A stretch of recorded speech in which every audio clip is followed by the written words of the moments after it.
Hello friends, आज हम लोग आगामी रसायन विज्ञान की प्रयोगात्मक परीक्षा के बारे में एग्जामिनर द्वारा किस प्रकार के प्रश्न पूछे जाते हैं उस पर चर्चा करेंगे।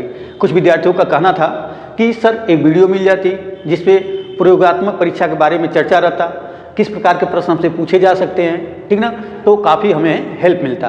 तो उसके लिए आपके सामने एक छोटी सी वीडियो हम दे रहे हैं जो रसायन विज्ञान की प्रयोगात्मक परीक्षा में एग्जामिनर द्वारा किस प्रकार के प्रश्न पूछे जाते हैं इसके संदर्भ में है, ठीक ना।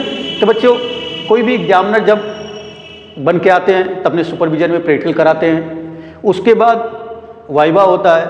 वाइवा में आपसे सिलेबस को कवर करते हुए प्रश्न पूछा जाता है। कभी कभी ऐसा भी होता है कि जब तक आप प्रश्न के जवाब देते जाते हैं तब तक एग्जामिनर साहब द्वारा आपसे प्रश्न पूछा जाता है। जब आप प्रश्न का जवाब देना बंद कर देते हैं तो आपसे प्रश्न पूछना भी क्या होता है, बंद हो जाता है। और कभी कभी तो ऐसा भी होता है कि कुछ बच्चे अगर जवाब नहीं दे पाते हैं, स्टडी अच्छे से नहीं किए हैं, ठीक ना, तो उनसे तब तक प्रश्न पूछते रहते हैं जब तक किसी न किसी प्रश्न का वो उत्तर क्या करें, दे दें। और कभी कभी ऐसा भी होता है कि पुअर से पुअर क्वेश्चन भी उनसे पुटअप किया जा सकता है। तो बात करते हैं कि रसायन विज्ञान की प्रयोगात्मक परीक्षा में एग्जामिनर द्वारा किस प्रकार के प्रश्न हमसे पूछे जा सकते हैं।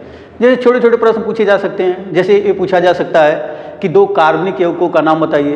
अब हमसे पूछ लिया गया कि दो कार्बनिक यौगिकों का नाम बताइए, तो हमको नहीं पता, ऐसे कैसे हो सकता है। 20 लाख से ज़्यादा कंपाउंड है। एक पेपर हम ऑर्गेनिक केमिस्ट्री पढ़ते हैं, उसमें जितने भी कंपाउंड्स हैं सब कार्बनिक कंपाउंड्स हैं। किसी का नाम आप बताने के लिए क्या है, स्वतंत्र है। जैसे आपसे सोडा लाइम का सूत्र पूछा जा सकता है, तो सोडा लाइम का सूत्र आप जानते ही हैं क्या होता है। सोडा लाइम को किस नाम से जाना जाता है ये भी आप जानते हैं, सोडियम हाइड्रॉक्साइड कहा जाता है, ठीक ना। ये जैसे मेथेन का अणुसूत्र पूछा जा सकता है। मेथेन को और किस नाम से जाना जाता है, मेथेन को मार्स गैस के नाम से जाना जाता है। मार्स गैस क्यों कहते हैं, क्योंकि दलदली स्थानों पर पाई जाती है। अब मेथेन कहाँ कहाँ पाई जाती है, तो मेथेन धान के खेत में पाई जाती है, कोयले के माइंस में पाई जाती है, ठीक, जो पशु जुगाली करते हैं उसमें मेथेन गैस पाई जाती है, ठीक ना। दलदली स्थानों पर मेथेन गैस पाई जाती है। आपसे ये पूछा जा सकता है कि शुष्क बर्फ किसे कहते हैं, तो आपको पता ही है कि शुष्क बर्फ किसे कहते हैं, कार्बन डाइऑक्साइड को कहते हैं। आपसे ये पूछा जा सकता है कि प्रयोगशाला में बनने वाला प्रथम कार्बनिक यौगिक कौन था, तो यूरिया था।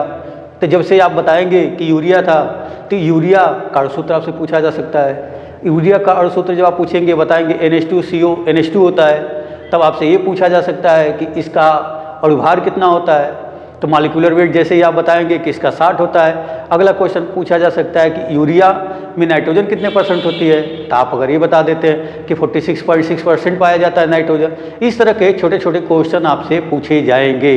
जैसे ये भी पूछा जा सकता है कि लेड किस समूह में है, अमोनियम किस समूह में है, सल्फेट किस समूह में है, क्लोराइड किस समूह में है, या द्वितीय समूह में स्थित किसी एक एलिमेंट का नाम बता दीजिए। या ये पूछा जा सकता है कि दो अम्लीय मूलक का नाम बता दीजिए, दो क्षारीय मूलक का नाम बता दीजिए।